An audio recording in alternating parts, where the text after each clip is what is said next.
यहाँ तक ये मोदी साहब ने जब से इनकी गवर्नमेंट आई है विकलांगों के लिए काफ़ी इन्होंने प्रोग्राम्स किए और हम सबसे बड़ी बात उसमें थी दफ़ा 370 ख़त्म हो गया है। 36 किलो राशन ये हैंडीकैप्ड को फ्री मिलता है हर महीने, लेकिन हमारी स्टेट ने ये भी इम्प्लीमेंट नहीं किया। 10% हैंडीकैप्ड है हमारे देश में, उनके लिए एजुकेशनल इंस्टीट्यूशन ही नहीं है। आपका 100% लिटरेसी कैसे पूरा होगा? हमारी स्टेट में क्यों नहीं खुल रहा है कोई एजुकेशनल इंस्टीट्यूशन? रूल्स में नहीं है, रूल्स आपने बनाए हैं, ये ऊपर से आसमान से नहीं उतरे हैं। अगर हमारा संविधान अमेंड हो सकता है तो आपके रूल्स अमेंड नहीं हो सकते हैं। समाज कल्याण केंद्र भी विकलांग हो गया है इसलिए कि इनके पास हॉस्टल नहीं है। हमारे पास बच्चे दूर दराज के इलाकों में, अगर आप एक बेल्ट लेंगे राजौरी, पुंछ, डोडा, किश्तवाड़, भद्रवाह, अगर इस बेल्ट को लेंगे वहाँ सैकड़ों तादाद में गूंगे बहरे बच्चे हैं, लेकिन उनके यहाँ रहने की व्यवस्था ही नहीं है, इसलिए एजुकेशन पूरी नहीं हो सकती।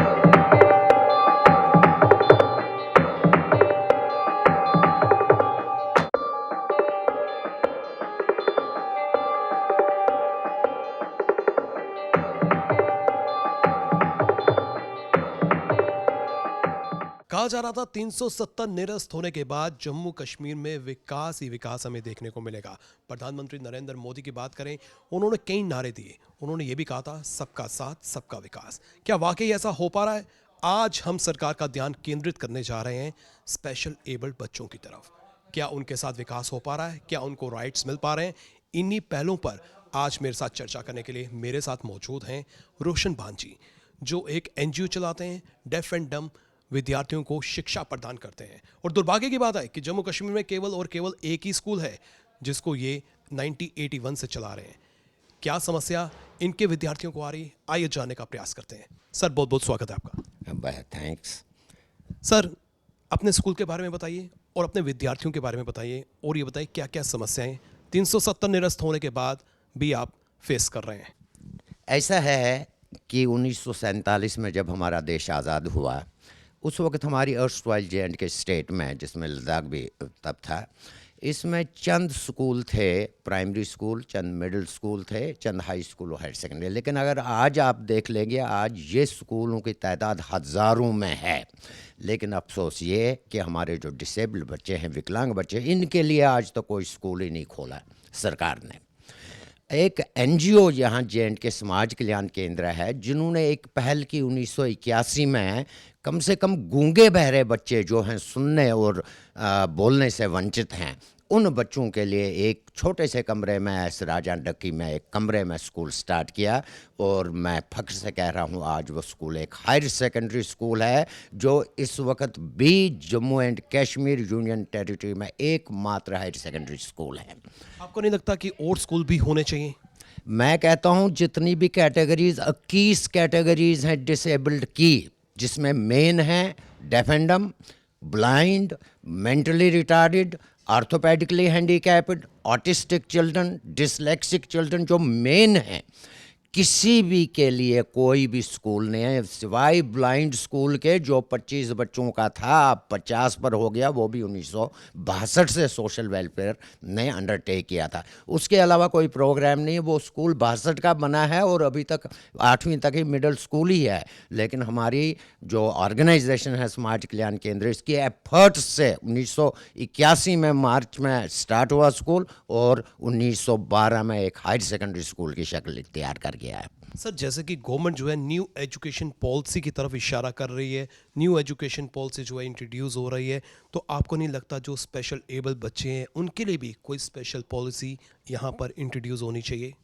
देखिए, मैं कोई 6-7 साल पहले की बात कर लूँगा। मैं इस सिलसिले में कमिश्नर सेक्रेटरी काबरा साहब थे, मैं उनके पास गया, पेरेंट्स भी मेरे साथ थे। हमने बात की, भाई हैंडीकैप्ड के लिए आप एजुकेशन क्यों नहीं चलाते हैं, एजुकेशनल प्रोग्राम क्यों नहीं है? इनको भी राइट है, राइट टू एजुकेशन है। और हमारे देश का नारा है सर्व शिक्षा, 100% लिटरेसी। 10% हैंडीकैप्ड है हमारे देश में, उनके लिए एजुकेशनल इंस्टीट्यूशन ही नहीं है। आपका 100% लिटरेसी कैसे पूरा होगा?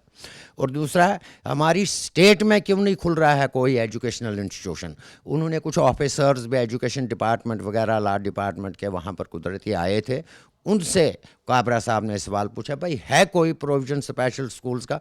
उन्होंने कहा हमारे रूल्स में कहीं पर स्पेशल स्कूल का नाम ही नहीं है।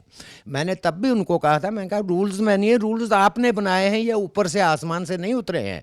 अगर हमारा संविधान अमेंड हो सकता है तो आपके रूल्स अमेंड नहीं हो सकते हैं।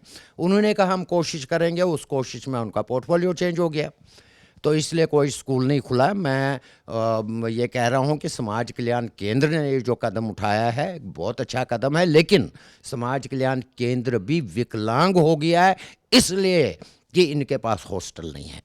हमारे पास बच्चे दूर दराज के इलाकों में, अगर आप एक बेल्ट लेंगे राजौरी, पुंछ, डोडा, किश्तवाड़, भद्रवाह, अगर इस बेल्ट को लेंगे वहाँ सैकड़ों तादाद में गूंगे बहरे बच्चे हैं, लेकिन उनके यहाँ रहने की व्यवस्था ही नहीं है, इसलिए एजुकेशन पूरी नहीं हो सकती। मौजूदा समय में कितने विद्यार्थी यहाँ पर शिक्षा ग्रहण कर रहे हैं? हमारे पास इस वक्त 110 बच्चे हैं और यहाँ से कम 60 बच्चे हमारे 12th पास करके निकले हैं। जब तक ये मिडिल स्कूल था तो हमारे पास कम से कम 60-70 बच्चे 8th क्लास के बाद, उनके पास प्रोविजन नहीं था, वो चले गए। 10th 95 में हुआ था ये हाई स्कूल, उसके बाद 10th करके भी निकल चुके हैं। अब ओवर एज भी आधे उसमें हो गए हैं।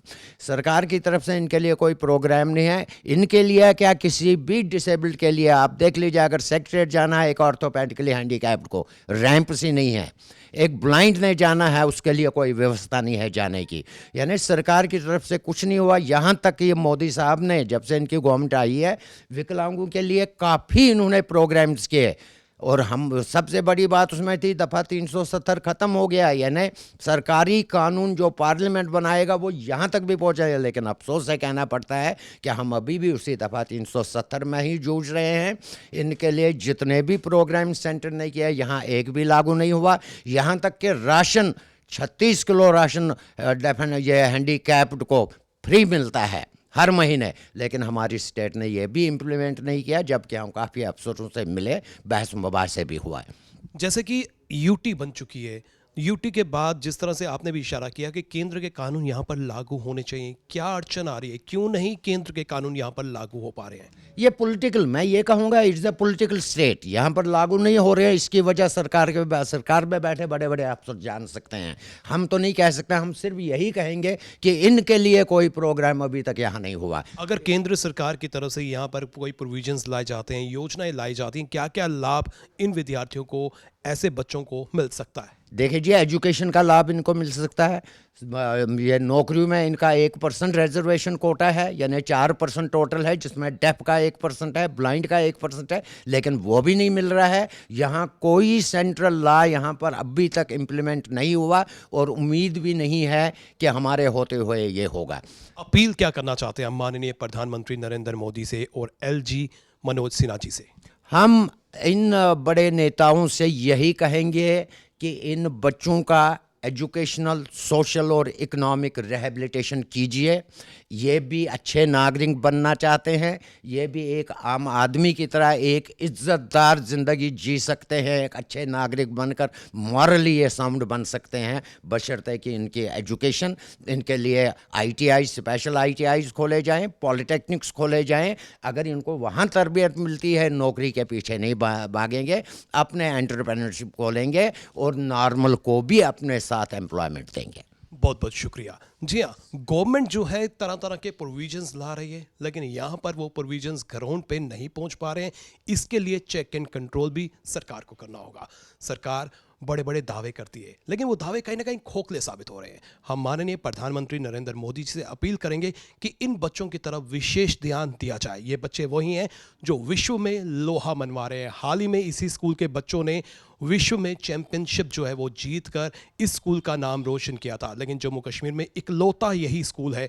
हम माननीय प्रधानमंत्री और LG साहब से ये भी अपील करना चाहते हैं कि जम्मू कश्मीर में और स्कूल जो हैं वो खोले जाएं और ऐसे विद्यार्थियों को, ऐसे बच्चों को और लाभ दिया जाए और हर तरह की फैसिलिटीज़ जो हैं, हर तरह के राइट्स जो कॉन्स्टिट्यूशन कहता है, वो इन विद्यार्थियों को, इन बच्चों को मिलना चाहिए। इसी के साथ कैमरा पर्सन जतेंद्र नोरा और मुझे यानी कि रितेश गुप्ता को दीजिए इजाज़त। फिर मिलेंगे। नमस्कार।